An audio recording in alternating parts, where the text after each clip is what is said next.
i-try itong Aviso Wellness Protocols, mag-text po kayo or tumawag sa 0932-301-9232. Ulitin po natin ha, 0932-301-9232. Ayun, may iba pang number, no? 0927-437-8192. Ito pa number, 0927-437-8192. At kung may mga kakilala ka, Sis Abby, na gustong pumunta doon, yun, text lang muna sila doon. Tapos, dito lang po yan sa may EDSA. Sa may EDSA, malapit sa Kamuning. Di ba, Engineer? At ano po to, no? Di ba, Monday to Friday, no? Engineer. Monday to Friday. Hindi, Monday to Saturday. To Saturday pala. Nasa pagitan ng GMA tsaka ng Quezon Avenue, nasa gitna siya. Ayun. Ngayon ito, may YouTube channel tayo. Iba kasi medyo magtataka, paano niya ginawa, di ba? Meron tayong YouTube channel, Ismael Aviso Channel. Puntahan niyo yung testimonial kung paano nagawa na mula doon sa lulugo-lugo, namumutla, hirap huminga, nung sumunod doon sa Aviso Wellness, ayun, naka-recover sila na wala na sila iinom ng synthetic medicine. Hindi ko sinasabing masama ang synthetic po inuulit ko. Hindi ko rin sinasabing masama yun sa mga doktor. Hindi po. Kailangan natin po lahat yan kaya lang sa tamang proseso na parang antibiotic.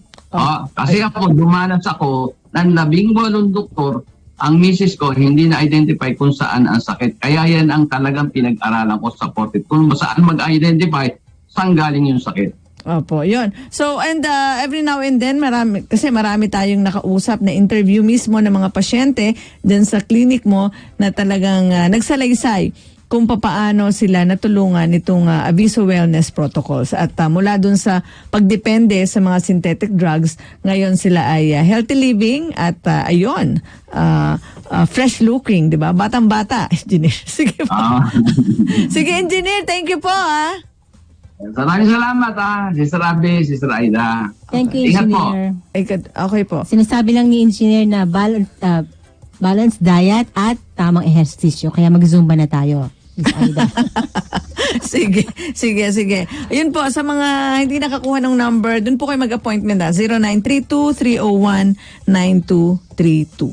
At puntahan niyo po yung Ismael Aviso YouTube channel para marinig niyo po yung mga testimonya doon.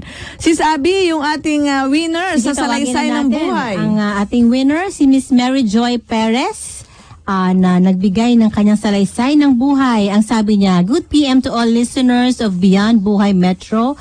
Gusto ko lang pong i-express yung respeto at saludo ko sa mga single parents katulad ni Sir Sebastian. 5 po kaming magkakapatid, pinalaki at pinagtapos po kami sa pag-aaral ng isa ring single parent." So, ang kakatuwa naman, mina-encourage agad si Ronald sa kanyang buhay, single father. So, congratulations, Mary Joy Perez.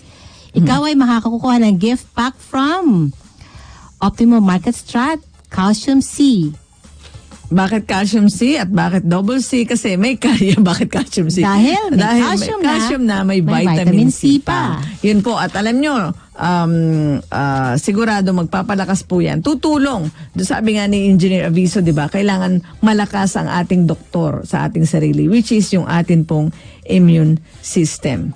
Meron ka babatiin? Right. Yeah, babatiin po natin ang mga nakikinig ngayon from Lightfield Church, from the youth of Lightfield San Juan, at sa mga kaibigan natin dyan sa ating mga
newest collaboration.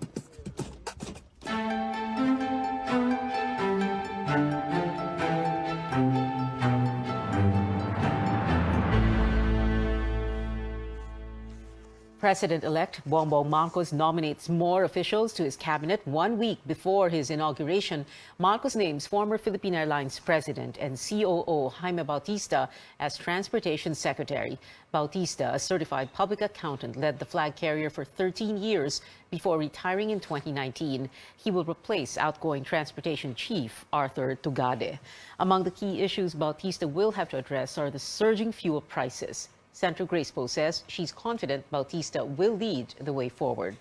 Other nominees to key transport posts include former Light Rail Transit Authority Deputy Administrator Cesar Chavez as Transportation Undersecretary, journalist and lawyer Cheloy Garafil as Chairman of the LTFRB, and businessman Christopher Pastrana as General Manager of the Philippine Ports Authority.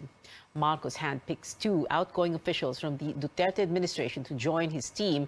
Outgoing Labor Secretary Silvestre Bello will lead the Manila Economic and Cultural Office, while former Cabinet Secretary Carlo Nograles was renominated as chairperson of the Civil Service Commission. Nograles thanks Marcos for his, quote, trust and confidence. Other cabinet posts that have yet to be filled include health, energy, foreign affairs, environment, and science and technology. A number of roads in Manila will be closed this weekend as authorities tighten security ahead of the presidential inauguration at the National Museum on June 30th. These roads are Padre Burgos Avenue, as well as streets in Ermita, Intramuros, and Malate. Over 7,000 police officers will be deployed in the vicinity of the inauguration site.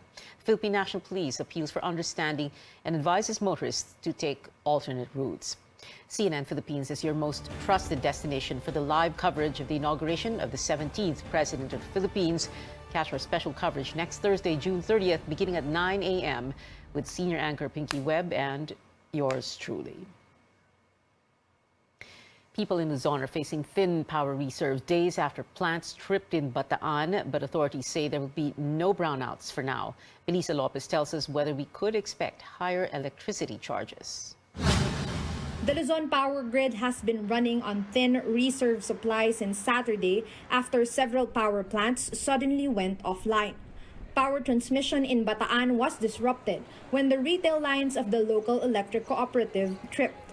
This caused some damage in power plants in the area, taking 596 megawatts out of commission for several days. The incident forced the Luzon grid to go on red alert on Saturday afternoon, meaning there were no reserves to cushion the expected demand for electricity.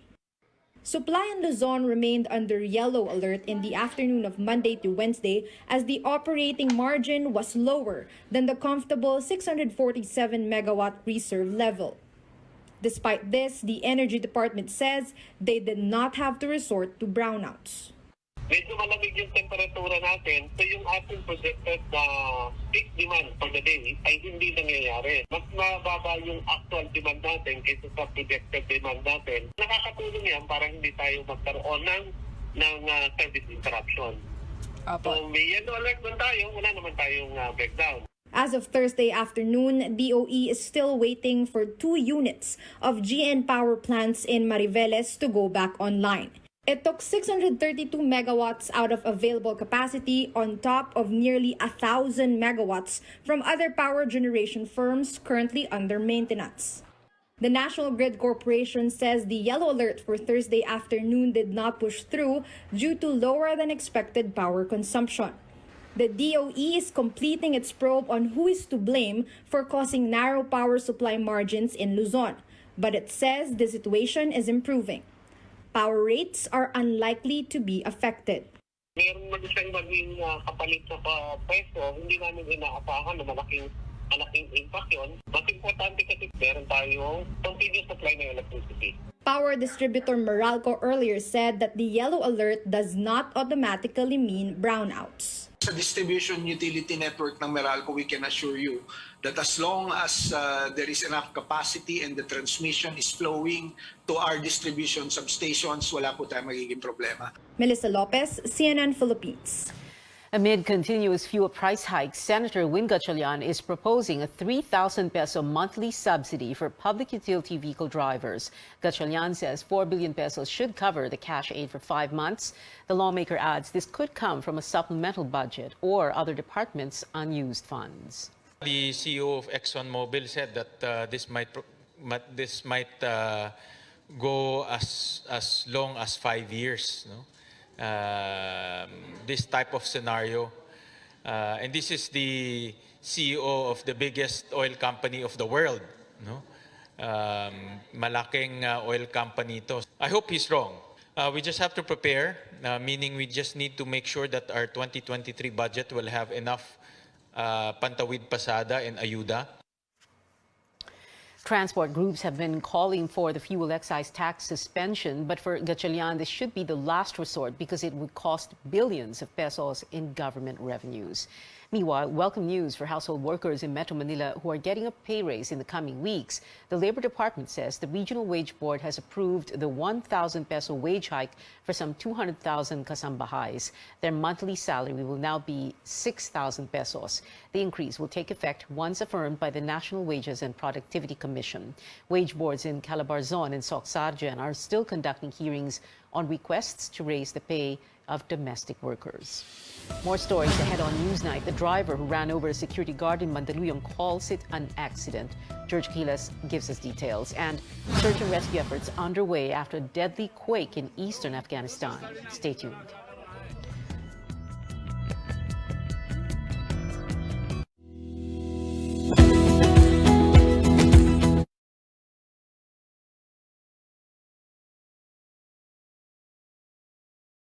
Keeping an eye on a restricted area just outside Malacanang. It stretches about more than 2 kilometers of the waterway. We have no serious threats to public safety, pero ayaw nating magpakampante. On the eve of the inauguration day, Pasig River and Manila Bay will be among the areas that will be heavily patrolled as part of the security ring around the National Museum as well as the palace. Given its proximity to the two venues, Pasig River is part of the contingency plan concerning where to transport both the outgoing and incoming presidents. We also provided and requested notice to mariners para po dun sa ating mga marinero na dadaan dito. They will be notified earlier that yung pong ating Pasig River will be closed in the meantime. While a no-sail zone will likely be imposed in some parts of Pasig River during select hours on Inauguration Day, the Coast Guard doesn't seem to see the need to implement the same rule along Manila Bay. Even if protest actions are held along Rojas Boulevard, the Coast Guard argues such is a safe distance from the inauguration venue, meaning likely it cannot disrupt the inaugural events. Still, security forces will be on their toes. May mga naka-standby din tayo na contingent na to reinforce the civil disturbance unit ng ating Philippine National Police. The Coast Guard will deploy at least 500 personnel to work with units of the police, military, and the Presidential Security Group. David Santos, CNN Philippines.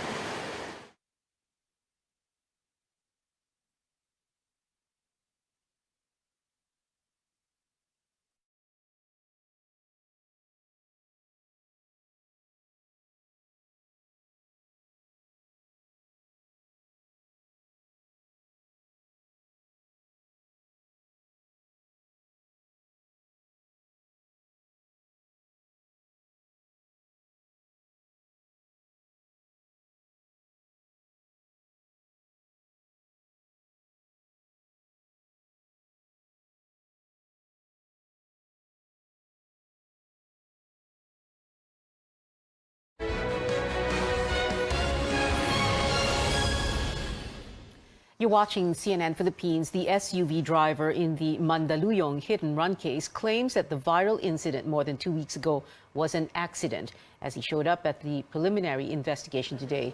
Our George Quiles has this update. Jose Antonio San Vicente filed his counter affidavit on the frustrated murder and abandonment of one's victim cases filed against him here at the Mandaluyong City Prosecutor's Office. San Vicente was mum when we asked him about the content of his sworn statement. But the source privy to the case told us that in his affidavit, the suspect said that he accidentally bumped a security guard, Christian Floralde. We asked for a clarification from San Vicente's lawyer, Attorney Danny Macalino. Sinabi niya, it was not the least of his intention. Hindi naman intentional lang nangyari. So, assist na lang. Floralde's lawyer, Attorney Federico Biolena, says otherwise. I think initially it was an accident. Then the succeeding events, it's up to you to conclude. My lawyer siya, so let his lawyer explain. Attorney Biolena says the uploader of the viral video where the hit-and-run video was caught has sworn to the authenticity of the evidence before the prosecutor on Wednesday. As of now, the prosecutor will evaluate the pieces of evidence and testimonies from both parties if there are sufficient reasons to file cases before a court. George Cahiles, CNN Philippines.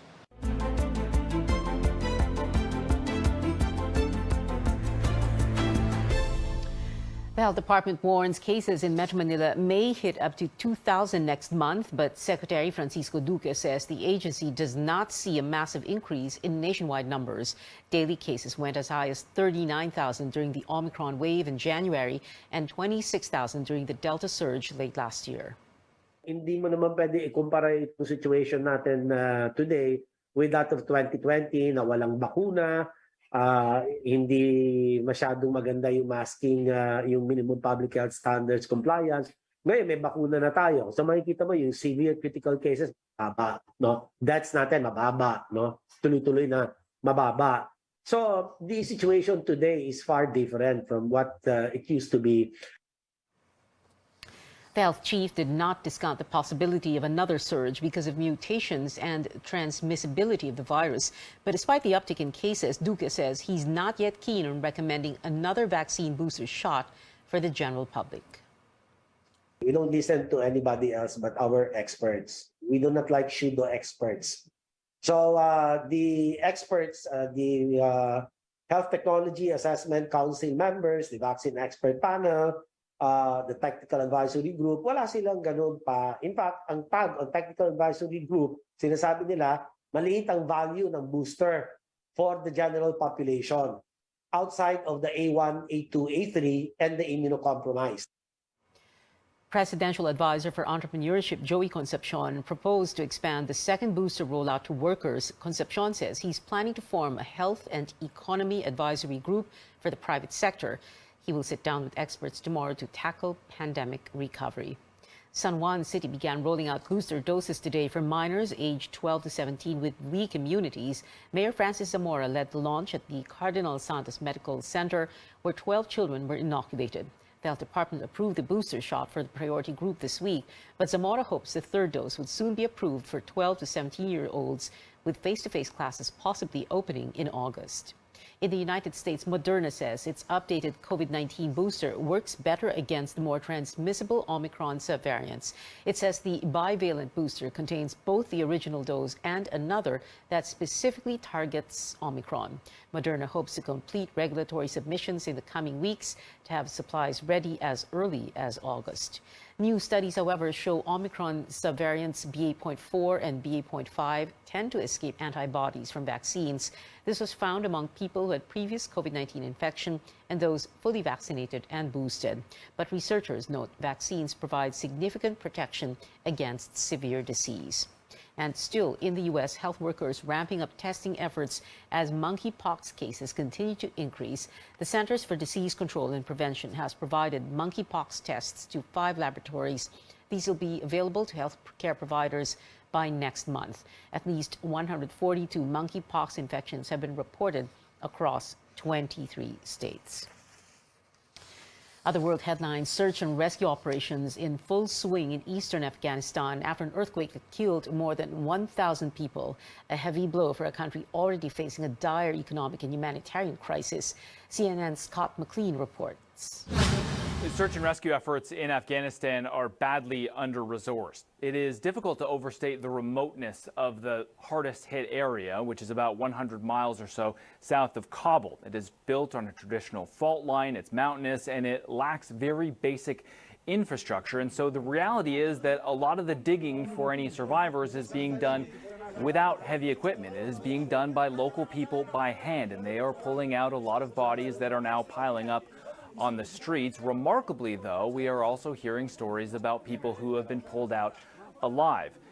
In this area, a lot of homes are built on the side of mountains precariously. There are also a lot of other homes that are built in the valleys below, which makes them extremely prone to landslides. And lately, this part of Afghanistan has gotten some very heavy rains. And because of the mud and because of the rain, UNICEF says that many areas are completely cut off, completely inaccessible. The government says that some villages have been entirely leveled.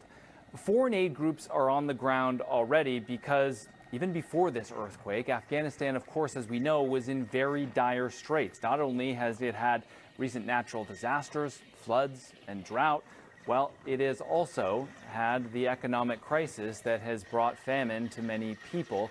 One UN estimate from March found that 95% of households didn't have enough food to eat. The Taliban is pledging to directly pay people who were injured and the families of those killed, but that is a pretty bold pledge from a government that is cash-strapped and unable to feed its own people.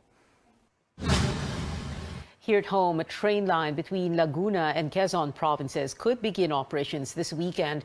This as the Philippine National Railways, or PNR, wraps up the construction of the line. The PNR San Pablo-Lucena project was delayed for over 2 years because of the pandemic. One-way trips between Laguna and Quezon cost 60 pesos. Once the train line is operational, travel time will be cut by half from the previous 2.5 hours. We decided to reopen this service because between San Pablo and Lucena, the traffic has been really bad. That corridor really needs help na dun sa mass transit nila. PNR earlier said the rail line will be open before President Duterte's term ends on June 30th. Entertainment news up ahead. Thai BL actors Tay Tai Wan and new Titi Poom announced their return to Manila. And Twitter is testing a new feature that allows users to tweet longer. You're watching CNN Philippines.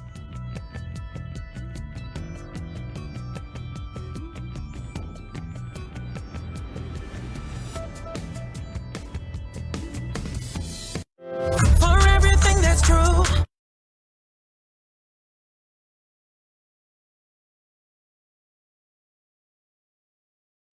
Having difficulty breathing, health workers gave him oxygen supply. He's a suspected COVID-19 patient. San Lazaro Hospital saw fewer COVID-19 patients in April and May, but this month, more people are coming for COVID-19 testing and consultations. Ngayon po, we have 25 cases admitted.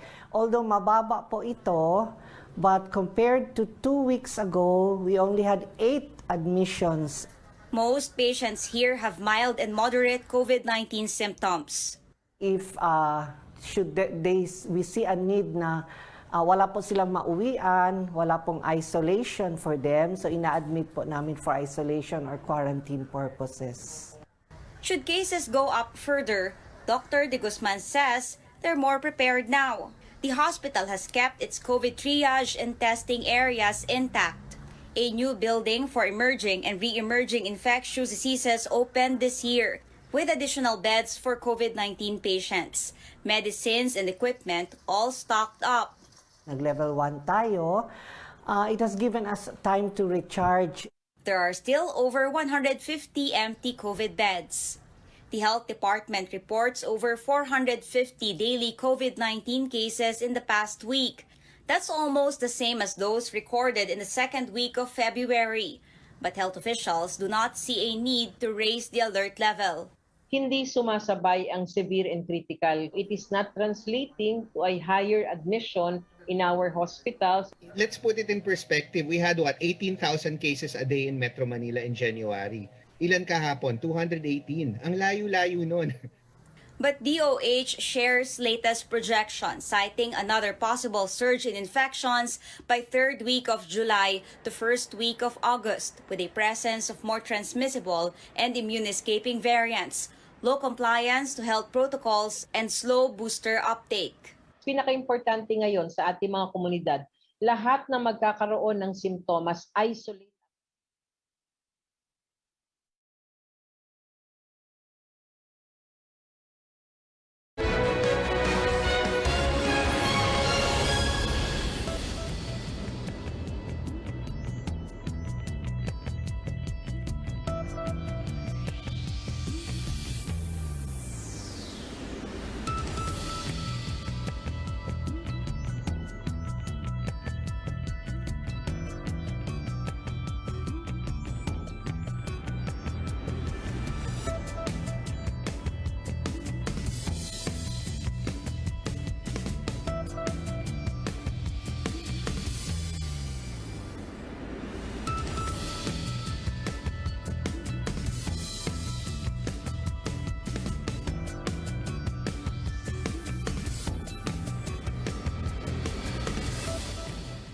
Welcome back to Newsnight. Soon, netizens on Twitter may get a chance to share longer content with a new feature that lets you go beyond the 280-character limit. Notes is currently being tested among a small group of authors around the world. The function is meant to help writers who want to launch long-form works on the platform. Sports news now. The NU Lady Bulldogs still on a high after ending a dry spell in the UAAP women's volleyball. They bagged their first crown after 65 seasons. Even more impressive, they took their spot on the throne without losing a single match. Speaking to CNN Philippine Sports Desk, the senior players revealed that their rookies have long set their minds to winning the title. Kasi nung season 81 po namin, palagi po kaming talo. Yun nga po sabi ni Bel, sabi namin ni Jen sa mga bata na hintayin namin sila sa college. Tsaka sabay namin kukunin yung championship. At sinabi mo sa kanila yon. Sinabi mo dun sa mga bata. Alam nila yun di ba? Opo. Una po dahil sa skills na meron sila. And very talented kasi itong mga batang to. Dati po, yung season 81 nga, lagi kami natatalo. And then, coming from them, sabi talaga nila, ate, ibabawi namin kayo. Pagdating namin dyan, gusto namin mag-champion tayo. So, dun pa lang, kitang-kita mo na gusto talaga nila may mangyari sa team. And very grateful nga po and blessed talaga na yung loyalty talaga nila sa NU, talagang pinanindigan po nila. And ayun nga, dahil sa gusto nila na mag-champion kami, ayan, ito po kami ngayon. We are the champions, my friend. Woo! Namalat pa ako eh. Nagbibinata. Good news for Boys Love fans. One of Thailand's well-loved BL couples is coming back to Manila. GMM TV announced that Tay Tawan and New Titi Poom, or Tay New, will hold a fan meet on July 30th. Details on the venue and ticket prices are yet to be announced. Tay and New are two of Thailand's actors who took Boys Love to global fame. Their last BL series was Dark Blue Kiss. Filipino fans of this American singer must also be happier than ever. Billie Eilish is performing at the Mall of Asia Arena in Pasay on August 13th. Ticket prices range from 3,081 to 14,936 pesos. Pre-sale of passes are slated for tomorrow and Saturday, while public on-sale happens next Monday, June 27th. Jungkook of BTS and Charlie Puth treat netizens to another sneak peek of their highly anticipated collaboration a day before its release. Charlie shared a teaser of Left and Right on social media today. The two also dropped a new TikTok together to promote the song. The collaboration was first announced last week. Here's a look at the teaser for Charlie's K-pop collaboration.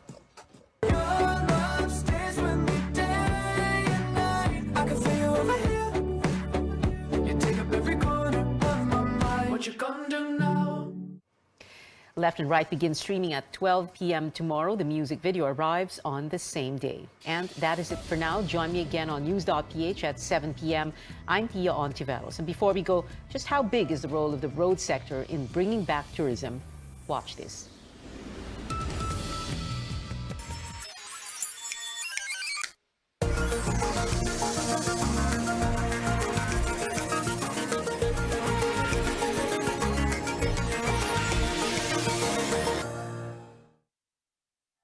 With more roads and shortened travel hours, places that used to feel like a world away are more accessible than ever.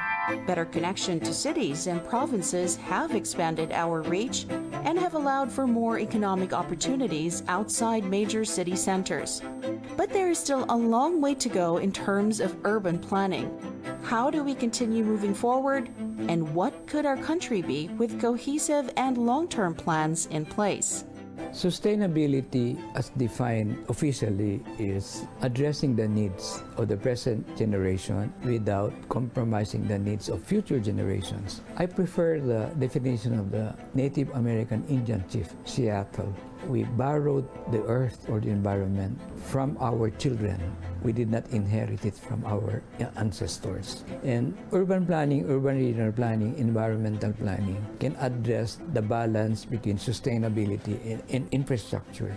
Urban planning is ordering the use of the land, housing, transportation, infrastructure, services and utilities, parks and open spaces. It's making our cities more efficient, more orderly, and looking at it more comprehensively. Also relating the built environment and the natural environment. It's very comprehensive in terms of time. Like at Palafox, we plan up to the next century. Urban planning includes not just the land use but the circulation in the city, its connectivity, mobility, accessibility, and many of the infrastructure projects being implemented by San Miguel Corporation's infrastructure group are filling the gap.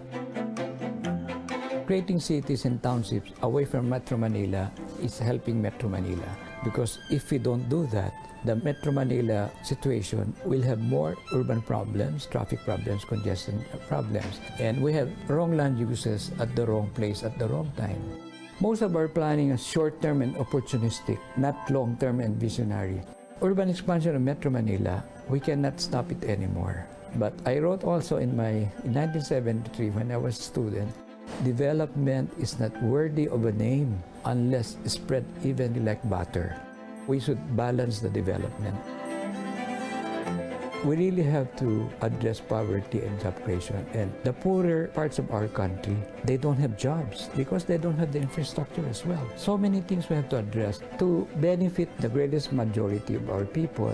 We really have connectivity, mobility, accessibility. San Miguel is now the pace setter in helping urban development and infrastructure. The comprehensive planning we have Agropolis, agro, the farm and the city, Ecolopolis, ecology, environment and the city, Aquapolis, the water in the city, then Aerotropolis, the airport in the city. I think San Miguel is doing patriotic and philanthropic infrastructure. So we are aligned in our love of our country.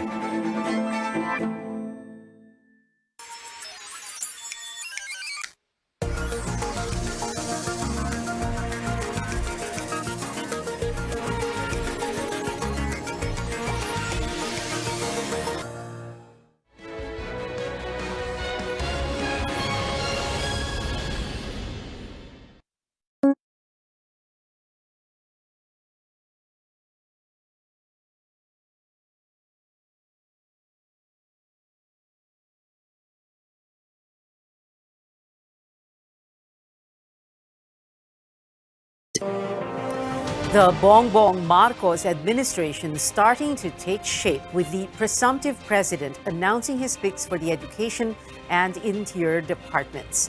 Family members, administration allies, and celebrities dominating the new Senate, while Marcos's first cousin is expected to become the House Speaker in the 19th Congress. Meanwhile, in some local areas such as San Pedro, Laguna, the voters have decided to topple political dynasties.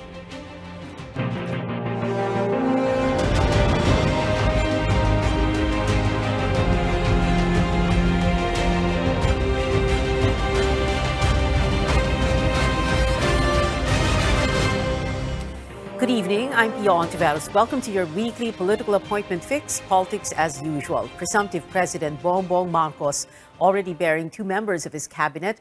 Presumptive Vice President Sara Duterte will become Education Secretary, while Marcos's campaign manager Benher Abalos will serve as Interior Secretary. Other names have been floated, but nothing is final without an official announcement. Bienvenido Laguesma was offered the DOLE, the Labor Department, and Toots Ople offered the Department of Migrant Workers, or the DMW. I think I am already authorized by to announce the first nominee that we will be giving to the Commission on Appointments when the time comes, should I be proclaimed. And that is that our incoming Vice President has agreed to take the brief of Department of Education. Nag-agree naman siya at palagay ko kasama na dyan dahil she is a mother and she wants to make sure that her children are well trained and well educated, and that's the best motivation that we can hope for.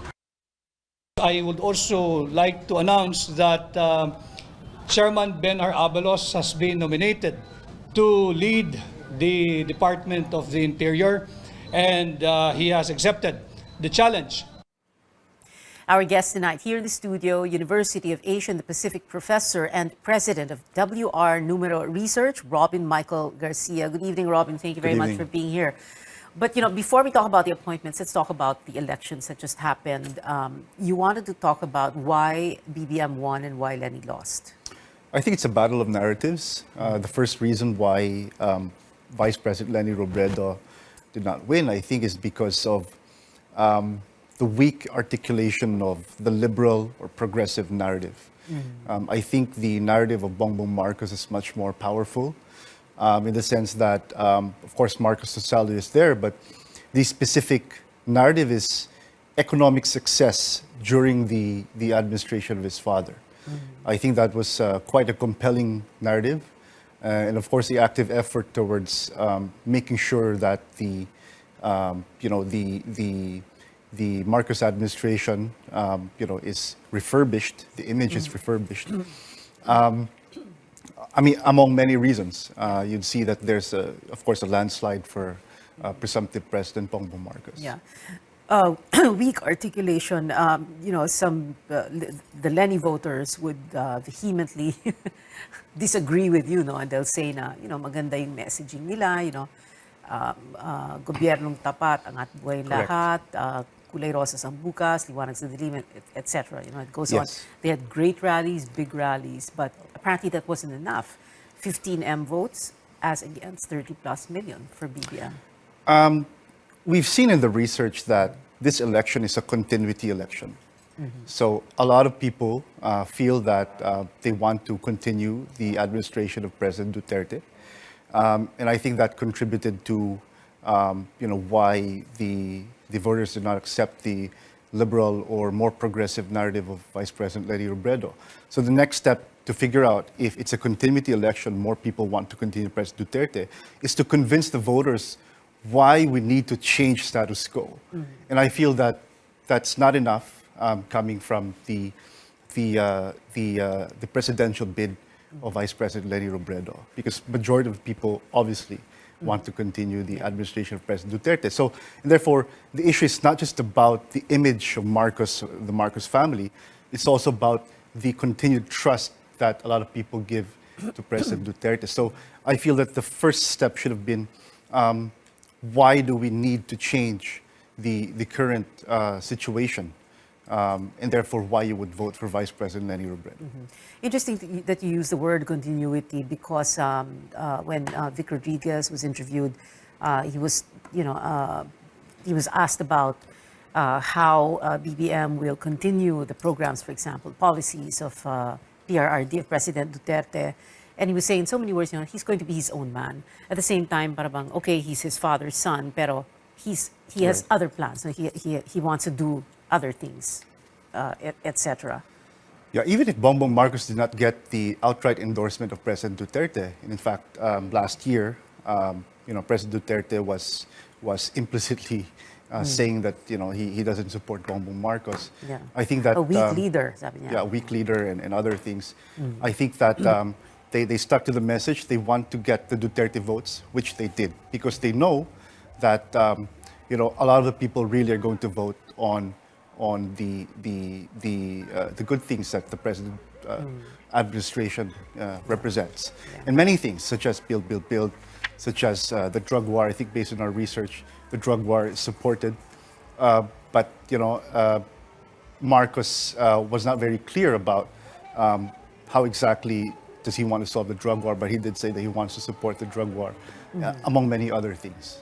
We're already talking about moving forward, the future, but and very briefly, just like 30 seconds, now talk about why there was that reaction from the Lenny voters, 15 million of them, saying in so many words that they didn't exactly trust the results of the elections, in spite of the fact that it is an automated election system.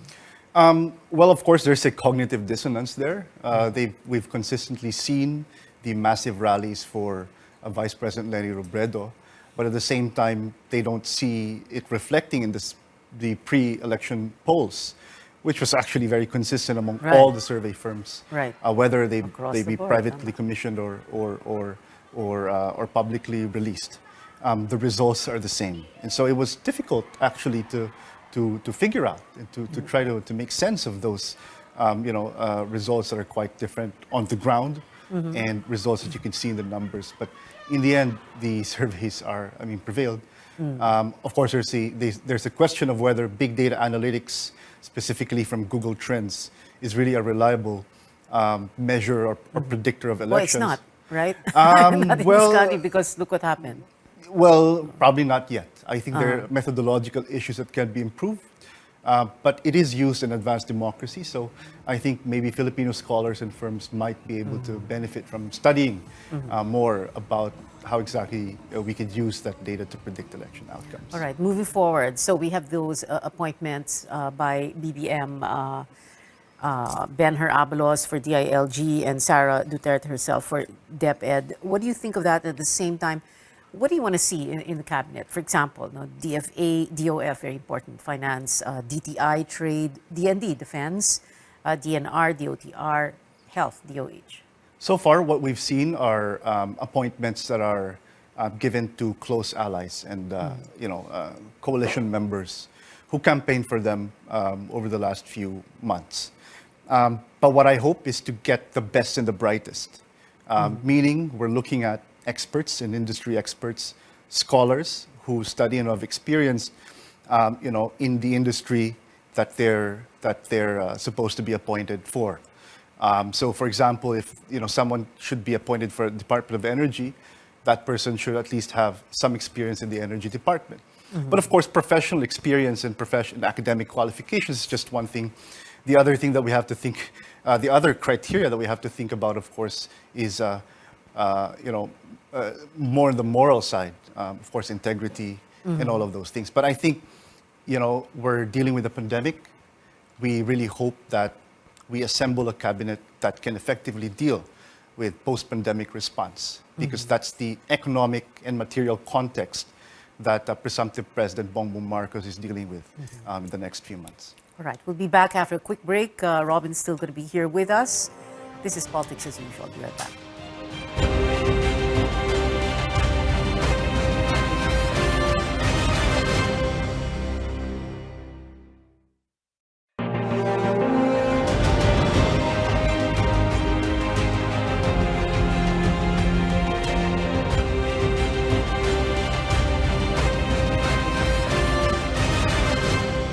Welcome back. This is Politics as Usual. Presumptive President Bongbong Marcos's first cousin, expected to become the House Speaker of the 19th Congress. Martin Romualdez, 1st District of Leyte representative, has earned the support of major political parties, including the National Unity Party, PDP Laban, and the Nationalista Party. Incumbent House Speaker Lord Alan Velasco, who we thought would want to stay, had the support of Sara Duterte. But today, Velasco himself endorsed Romualdez as the next speaker, saying the former will, quote, ensure that the legislative agenda of the incoming administration will be pursued and completed. We are actually going to continue with all of the amelioration programs that have been started in aid of the pandemic response.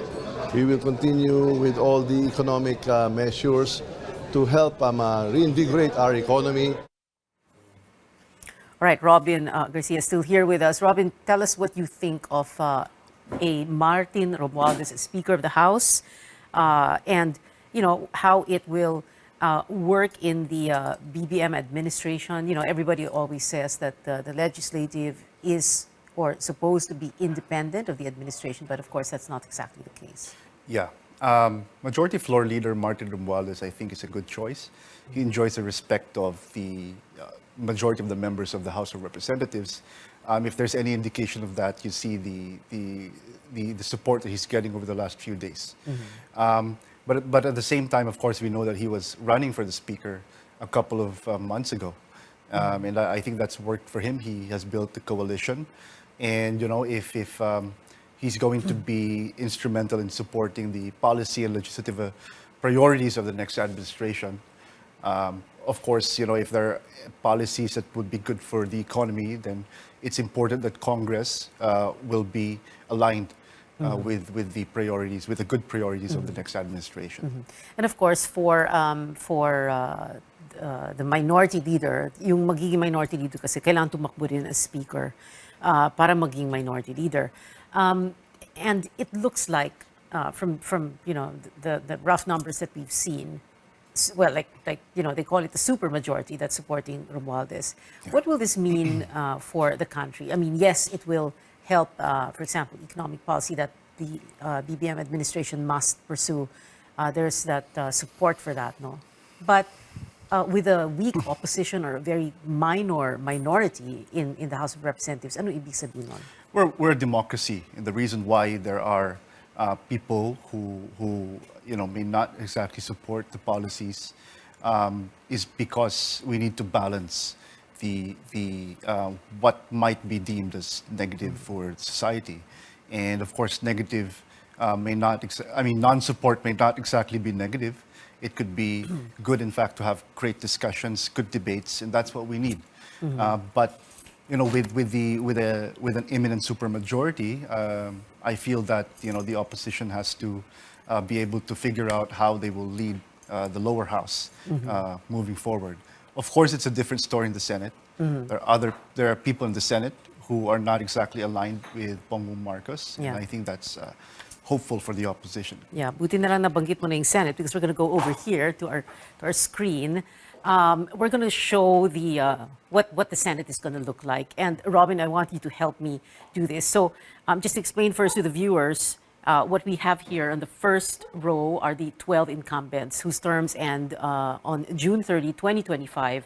And then the lower 12 are the incoming, yung mga or returning senators whose terms will end on June 30, 2028. Itong 12 nasa baba ay yung mga nanalo at ipoproklama bukas ng Commission on Elections. So we're going to start, Robin, with yung mga incumbent and what we'll do is we're going to put them in the proper column. Right. So it's either their administration or opposition, or if they're not yet decided or malabo pa, we'll put them here in the middle. So you just tell me where. No? So let's begin with Senator Sonny Angara. I think he's in the running to be speaker, Speaker. to be Senate President. So Talaga, while he wasn't so vocal supporting Bongbong Marcos, I think he's aligned with the administration. Yes. Yeah. We're Nancy not sure. Binay. I'm not sure about Nancy Binay. Yeah. She could be part of the opposition, although there's no big pronouncement from her yet. So maybe like opposition or independent, but let's put her here in the middle, Correct. right? Maybe you could also put Senator Pia Ontiveros. You mean Pia Cayetano? Oh, sorry. Pia, Yeah, Pia Cayetano. Cayetano. Pia Cayetano. Oo, yeah. Rather. Yeah. Here, we'll put her here in the middle muna. Sure. Oo. And then Senator Grace po as well. Yeah. Wait a minute, si Pia Cayetano, syempre, kapatid ni Alan. And although they were allied with Duterte. They were allied with President- Duterte, but they don't necessarily support Bongbong Marcos, I think. That's a nice way of saying that Alan, went after BBM in 2016. Bato de la Rosa, syempre. Siyempre. Okay, dito tayo sa administration. Bato de la Rosa, Bongo. Yes, of course. Administration. Bongbong's administration. All right. Dito Lapid, administration. I think administration. Okay. Amy Marcos, may tanong pa ba? Administration, Administration. O, ito na. Coco Pimentel. Coco Pimentel, we're not sure. There are Yes. talks that he'll be part of the minority, but he's still about to decide. So, Okay. Siya ba yung... Hindi, si Joel pala yun. But anyway, okay. So let's put him here first, in the middle. Okay, sure. Yeah? Okay. Grace Poe, In the middle. in the middle also. There's still a lot of people in the middle. I Yeah? think, Yeah. Bong Revilla, administration. here. Administration. Very clearly, no? Lakas. The gentleman from Cavite, that's Yeah. Francis administration, Tolentino, yeah. administration. Of course. Okay. Cynthia Villar, administration. Administration. Oh, interesado daw maging Senate Senate President, Right. right. Okay. So we're putting her here. Now let's go to the lower column. So ito na yung 12 incoming and or returning, yung mga panalo nitong May 2022. So Robin Padilla, of course, Administration. Lauren Lagarda, administration. Administration. Raffy Tulfo. We're not sure about Raffy Tulfo. He's probably one of the most interesting cases. He's got a lot of support. Okay. So And, a lot of people are looking at, what he's going to do so we'll put him first here in the middle. in the middle. All right. Okay. Sherwin Gatchalian, also interested in the Senate presidency. Also interested in Senate President, so probably administration. Administration. Cheese Escudero, who said on Is election he- night, that he supports said he ran Lenny for Robredo? Lenny, but Yeah. he's gonna. I think he could be in the middle. middle In the muna middle, tayo. Okay, let's put him here in the middle. I wonder how they'll be reacting. Mark Villar. By the way, marami tayong nakikitang magkapatid or Yes, ama, yes. mag-ina. Sorry. So Mark Villar, of course, administration. Administration. Yeah. There he is, right? Alan Beside his Peter. mother, Alan Peter Cayetano, kapatid He's ni still in the Pia. middle, I think. Lagay na muna natin sa gitna. Okay, pero suportado si... Teka, dito natin ilagay. Alright. Mig Zubiri. Also isa pang- interested in the Senate presidency. and so he's- administration. He was with the BBM Senate slate. Joel Villanueva, he said open studying consulting. He's So- still in the middle. Okay, gitna muna siya natin siya. JV Ejercito. JV, I think, is in the middle. Talaga? JV? Gitna. I wonder if they're watching and then they're saying, teka, hindi ako dyan. Rizzo Ontiveros, lone opposition. The one opposition Very for clearly. Nako, now. And all by myself. And then Jinggoy Jinggoy Estrada, is administration. administration. So we have here, we'll count lang 1, 2, 3, 4, 5, 6, 7, 8, 9, 10, 11, 12, 13, 14. Clearly administration. And then yung mga nilagay mo sa gitna, 1, 2, 3, 4, 5, 6, 7, 8, 9. Yeah. 9. But do you think they'll eventually just move over here to the administration? I think they'll be choosing, where to go. It depends on what policies they're going to support and what policies they're not going to support. I think they won't be outrightly hostile against the next administration. So Yeah. maybe it's a waiting game. Yeah, not And- outrightly hostile, but you have, like, for example, Alan Cayetano. In the 2016 elections, he ran as VP running mate of PRRD. And Coco Pimentel, for example, nung pinag-uusapan yung PDP laban and endorsement of BBM, he was saying, how can you do that? My father's going to turn his grave. The party that rallied and protested against the first Marcos administration, di ba? Right. I think Alan Peter Cayetano will be an interesting person to look at. He's been very vocal about the corruption, issues that surround the Marcos family. So we'll see if he's going to use his position to be vocal again. But right now, I think he's also a little bit reasonable. He can support some policies which he might think, might think is good for post-pandemic response. Yeah, very quickly, Robin, if we were to, so they're here in the middle, but if we were to decide, where they would most likely lean toward, whether administration or opposition, lahat ito ba would lean toward the administration? Not Then, necessarily. no. Some of them can be opposition, can evolve into an opposition. So, it really remains to be seen the level of satisfaction and trust of presumptive President Bongbong Marcos in the next few years. Yeah. So maybe in the midterm elections, things might change. Yeah. And I think that's something that we need to look out for, the alignments that might happen coming from this set of Okay. candidates. So can we put them on this side if they're going to lean more towards the opposition? Sino? Okay, sure, Sino? sure. Maybe Alan Peter was Alan. just Okay. because he was vocal against Bongbong Marcos in 2016. I'm not so sure about Coco. I'm not so sure. Yeah, of course. In a way, siguro they'll also be careful because you have a They'll be very president who has 31 million Enjoyed, votes. yes, no? of course. Okay, and like we said, of course, nag-iisang opposition. All right, so don't go anywhere.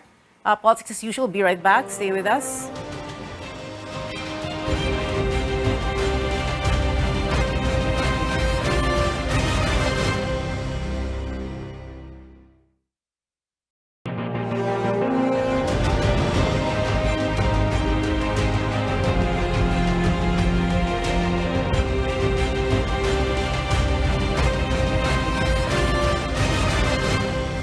We're on our final stretch. San Pedro Laguna will be under new leadership following the defeat of Aaron Katakis, the son of the city's incumbent mayor, Lourdes Katakis. Joining us via Zoom is San Pedro Laguna's incumbent vice mayor and now mayor-elect Art Joseph Francis Mercado. Art, hi.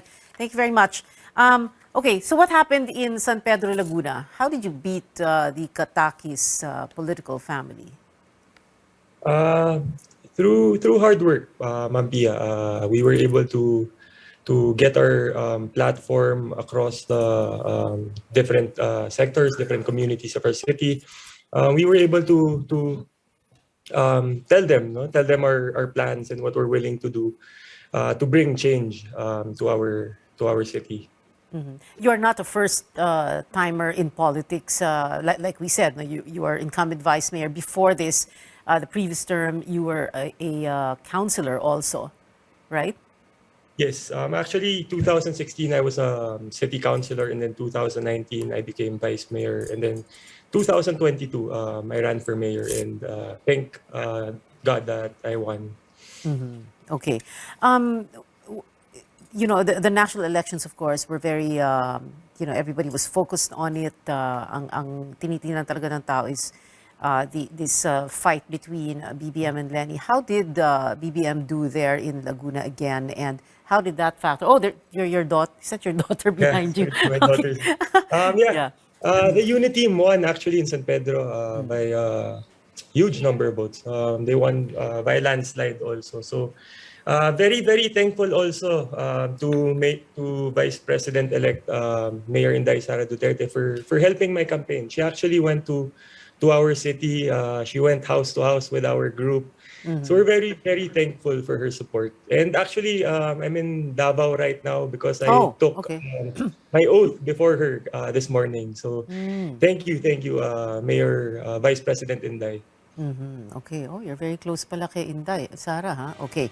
Sige, you know, we won't keep you very long and we don't have much time either, but we hope to have you on the show in the future and yung mas mahabang oras. Maraming salamat sa iyo, Mayor-elect Art Mercado of San Pedro, Laguna. Thank you, sir. Thank you for having me, Ma'am Pia. Salamat po. All right. And of course, just the last 2 minutes before we end the show, Robin Garcia is still here with us. I want to talk very briefly about this petition that was filed at the Supreme Court. No? So they want to cancel the candidacy of BBM, and the petitioners have asked the High Tribunal to TRO the canvassing of the votes in Congress, no, for President and VP. Is this going to get anywhere, or have people already accepted the results? So obviously the Comelec and Bank, you know, did not approve. I mean, it struck down this whole case. So the recourse is to go to the Supreme Court. We're not sure whether or not the Supreme Court can really, you know, be the deciding factor here. But, you know, it really depends as well on political forces that might be, you know, involved in this whole case. But if there's any indication, I think you know, if President Duterte and the coalition of President Duterte just wanted to disqualify Bongbong Marcos, then it should have already happened at the Comelec level. Okay. And might it be a little bit difficult to do that now at the Supreme Court level, given that, you know, the guy has 30+ million votes? But I mean, it's like invalidating all those votes, you know, telling those who voted for him na walang kwenta yung boto nyo. It's still possible, but of course it's going to be a PR issue for the Supreme Court. I think the satisfaction and trust rating of the Supreme Court might go down after that. But, you know, I think if, you know, the Supreme Court believes that the decision to disqualify is the right decision, then, you know, it should follow, you know, what it thinks is right. In the end, the Court of Public Opinion is different from the Supreme Court. It's supposed to decide independently and objectively about the case. All right. Final words, Robin Garcia? Well, we hope, you know, presumptive President Bongbong Marcos will be able to come up with a powerful cabinet, because we're dealing with a lot of problems that affect lives of millions of people who supported him, and people who did support him as well. Thank you so much, Robin Garcia, UANP professor and president of WR Numero Research. Salamat, Robin. Thank you very much. Hope to see you again here at the show. We've been told before, don't talk politics at the dinner table or at a family reunion or in Viber groups and risk digital warfare. But we can talk about it here at this table on this show, your weekly political appointment fix, politics as usual. I'm Pia Ontiveros. See you back here next Tuesday,